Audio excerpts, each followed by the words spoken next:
Hey guys, what's up? I'm gonna do a video tonight and pretty much go over the whole bike here and just kind of give like an overview on all the parts I used on this build and go over everything else on it.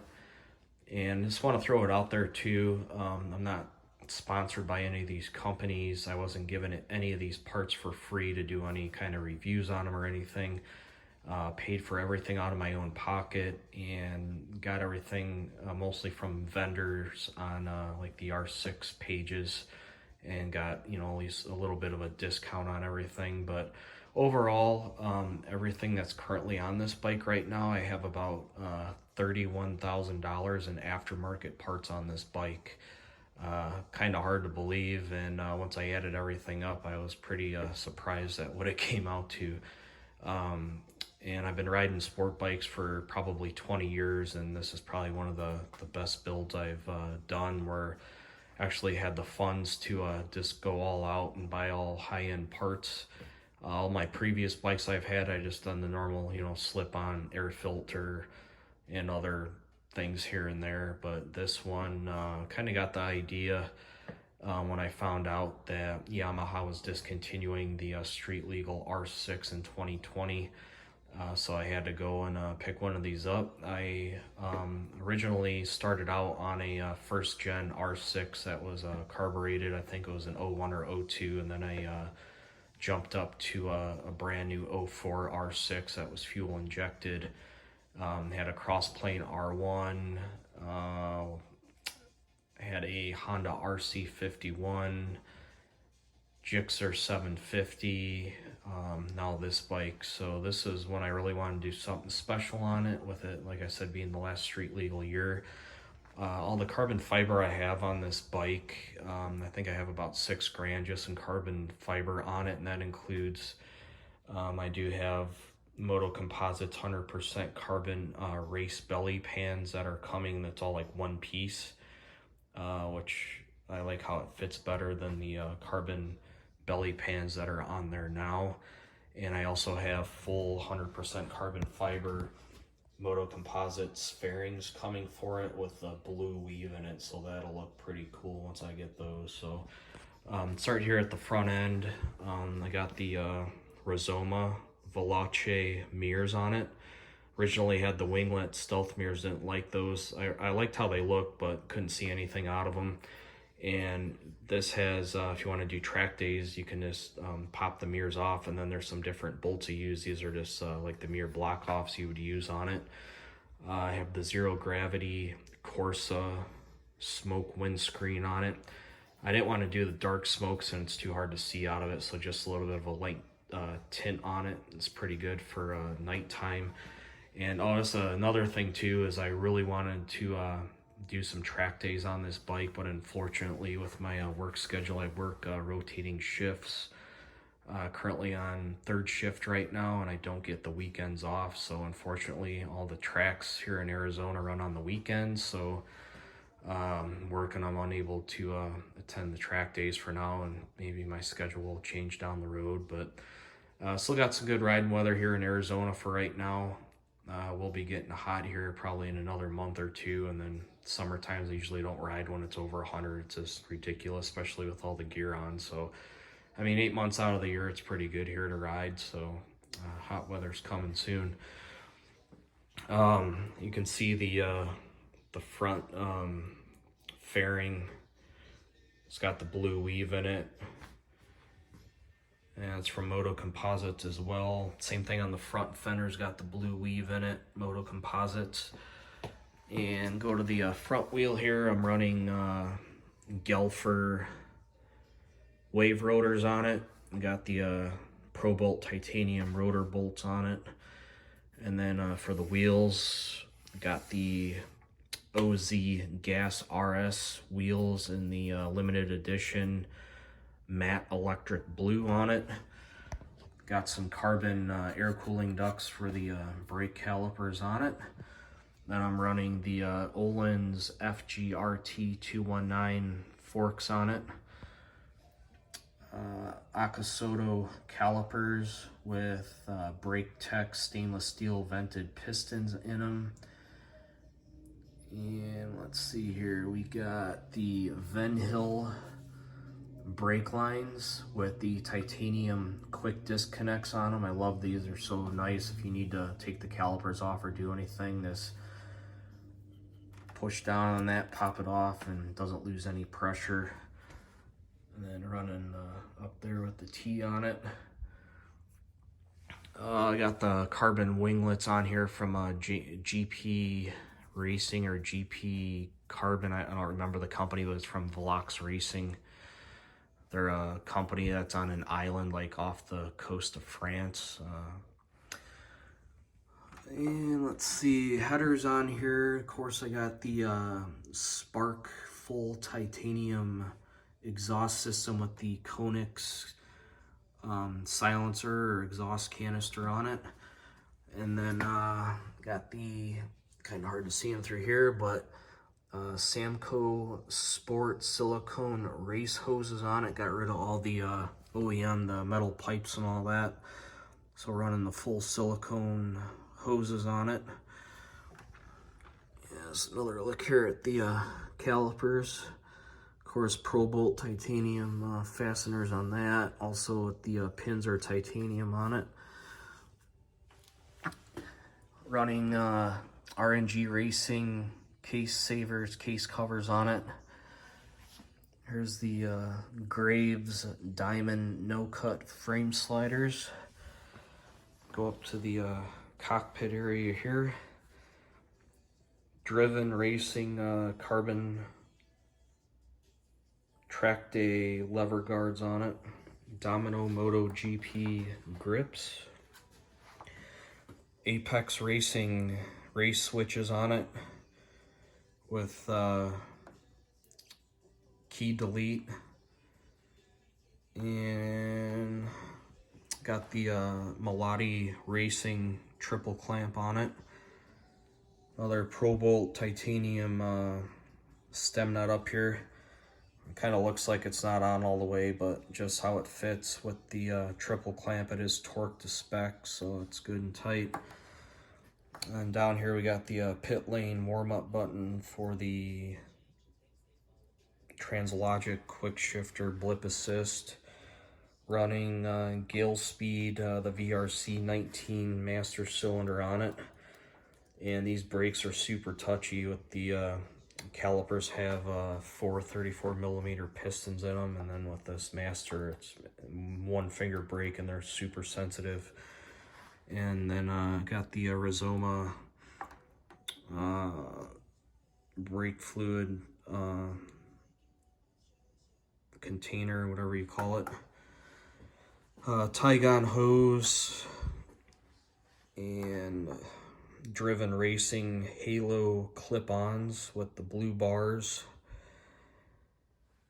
And we got the Toby Racing steering dampener. And this is about the only one I could find that would work with this triple clamp. Olin's uses mounts like on the OEM bracket, mounts like on the side, but the way this bolts in the front, Olin's didn't work. And Toby also makes the dampers for K-Tech. They're pretty much the same exact thing, but I like this one since I can get it in blue. And then I got the Starlane Da Vinci 2 dashboard. Love this thing. It's awesome what it's capable of doing. Excellent.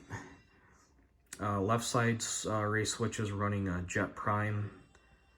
And then we got the Gale Speed clutch perch. I think it's a 28 to 30mm on this one. Another excellent quality. And then the Driven Carbon Track Day lever guard on that side. Dash panels are also from Moto Composites. Pretty much all the carbon on this is from Moto Composites. Tank covers, Moto Composites. You can see the blue weave in that. Frame covers I did from Best Stem. Fitment on them is excellent. I use Velcro, industrial strength Velcro with double-sided tape to mount the frame covers, and then also the swing arm covers. The only fitment issue I had with these, you can't see it, but there's a bracket down below that attaches to the frame, and there's no cutouts on either side of these frame covers because there's brackets on both sides that attach to the frame, so I had to use a Dremel and cut out some holes for those, but other than that, they fit perfect. And got the Driven Halo keyless gas cap on it. I'm also running a DNA air filter. I have EDR Performance velocity stacks and seat cover. I have I can't remember the name of the company now off the top of my head. It's a company out of Canada, but they make really awesome seat covers with the diamond. This one has the diamond stitching on it. Just goes over the OEM seat cover and then stapled it underneath. This rear carbon piece here, it's kind of hard to see, but this has the blue weave in it too, metal composites. The cowl is from RPM Carbon. It was the only company I could find that actually had the bracket that came with it, because most of the other ones don't come with the brackets or anything to attach to it to mount it. And there's just these holes underneath, and the Allen bolts go up through there and attach the bracket. The rear cowls, or the side covers, I don't know what you want to call them, those are from a company called Tekarbon. They're based in Georgia, and I was gonna do Moto Composites on them, but some of the reviews said they didn't fit that good, and Moto Composites wants like almost $600 for their pieces. This one was like $250 or something, maybe, I don't remember. The whole carbon whole under tray on this thing too, that is from Best Stem as well, and with how big and complex that piece is, I was really surprised at how well it fit like a glove. Had no issues with that at all. Go down here, so we got Driven Racing oil cap. I also have Driven Racing engine cap that's down there, you can't see it, or it's engine plug. Attack Performance rear sets, love these things. Their quality is amazing.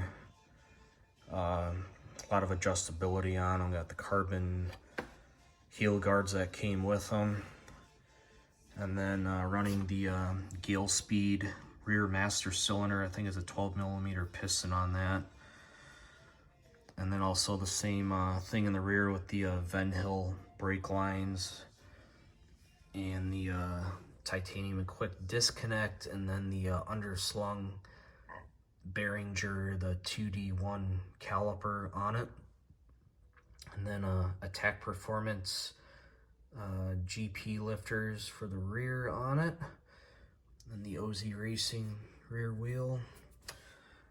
And here's the Spark Konix exhaust. I love the sound on this thing after I got a couple rides on it. Low RPMs, it's got like a deep throaty sound, but the more you get up in the RPMs, it's got the pitch on it gets higher and higher. I love how it sounds. The aero exhaust I had on here was good. Really like that, but I love this. I like this sound a lot better, and this quality, all this titanium is just awesome. It fit like a glove, no issues at all. Moto Composites rear carbon tire hugger, and this is another thing. I'm still eventually find somebody to make this exhaust hanger in carbon for me, or get it 3D printed. Go over to the other side here.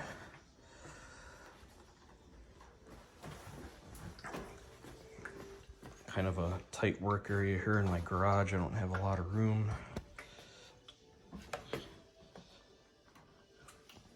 And another thing I have is the Versig stand. I love this thing. It's so easy to maneuver the bike around on it. Works really well for the money. And then look on the other side over here.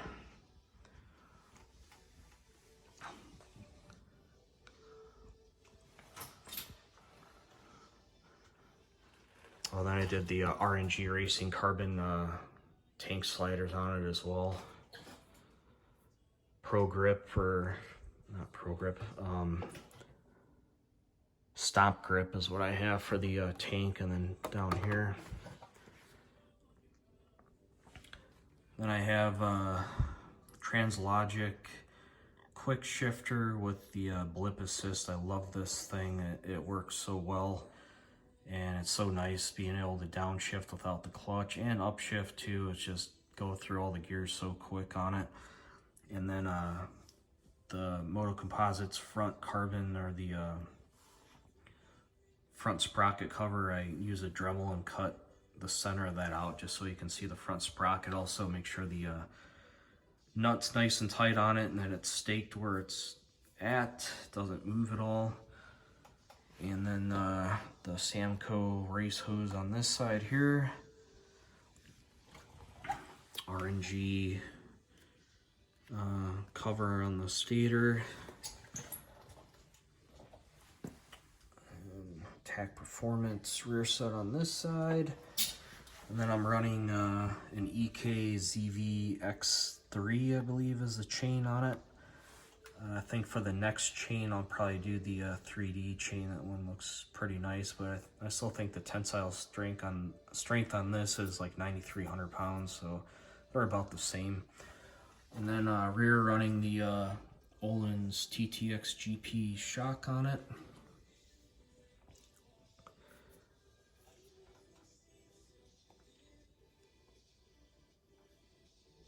And let's see, rear sprocket running super light steel on it. I don't mind the extra weight because the steel sprockets last a lot longer than aluminum ones. There's the Tack Performance lifter on this side, and this has a shark guard built into it. And doing the Light Tech chain adjusters on it. Got the Poog rear axle sliders. Oh, and I forgot, I also have those on the front as well. Pretty good quality, fit pretty good too. And trying to think what else. Oh, I do have the FT ECU side harness on this, so I do all the ECU flashing on this myself, just running an unrestricted map. And then I have the active tune, which you can see. Oh, it's hard to see where it's at, but you can see the O2 sensor right there. The only thing on this exhaust I didn't like is why the O2 bung is way facing the opposite side, so I had to pull all this extra slack out and then run the cable kind of underneath the subframe, or the swing arm, to mount it or screw it in over on this side. But I do need to get this thing in though to a local tuner, just have them run it on the dyno. I was curious to see what it makes for power, and get a good base map set up. Then I can just run the active tune, where the ECU then will automatically make fuel adjustments on the fly. But just want to get it tuned in really good and go from there. But it's really nice having the FT ECU, all the software and everything, to flash it yourself. You don't have to keep sending it in anywhere to have them make changes or adjustments. You can just do it yourself. So I'm sure there's something I'm forgetting on this, but yeah, so much stuff. Sometimes I even forget what I have on it as far as all the parts. But if you guys have any questions on anything on this 2020 Yamaha R6, go ahead and let me know. I'll have the Moto Composites carbon race belly pan here next week, so I'll have a video up once I get that. And like I said, the rest of all these blue fairings will all be 100% carbon with blue weave, and probably won't have those till like the middle of June. So have any questions, drop them in the comments. Thank you.